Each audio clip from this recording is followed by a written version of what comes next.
magana cewa ba a yin kiɗan hip hop ko R&B ko Nejabil ko irin su ama din dai irin kiɗa na arna haka ba a yin shi a cikin suna a wato ana yi, sai dai mutum bai san yadda zai yi wannan kiɗan ba.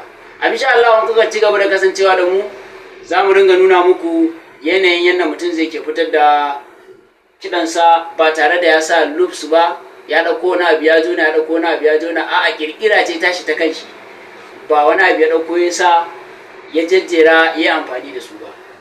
Amin sha Allah yanzu za ku ji yanayin yadda za mu fitar da kiɗa a cikin suna, wanda kuma wasu suna cewa ma ai kayan kiɗansu daban yake, su kayan kiɗansu daban yake, waye a duk kayan kiɗan da namu da nasu duk iri ɗaya ne gaba ɗaya. Kai za ka san yadda za ka sarrafa su har kai aiki irin nasu. To insha Allah yanzu ba tare da bata lokaci ba za mu fara kiɗan ama piano a yanzu. Kowa sai ya tsaya sai ya saurara ya je.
Yadda kina yake tafiya za ga ko minti biyar ba yi a wato ainihin yin sa ba ga baki dai ba tare da ka sha wahala ba, kuma sannan za ga duk abin da na sa kawai duk abin da na danna to kawai zai ci gaba ne kawai ya reply kawai ya tai sannan na daidaita shi akan ainihin tabbaci tukunna. Insha Allah a gaba za mu nuna muku yadda za ku ringa yi, wanda ko duk abin da kuka danna kawai zai ci gaba da tafiya ne ba tare da sai ka yi stop ka tsaya ka sa wannan ka sa wannan ka sa wannan ba. In ya so daga baya gabaki daya sai ka daidaita kayan gabaki daya. Yanzu insha Allah sai mu sa kiran domin jin yanayin yanda ya yi.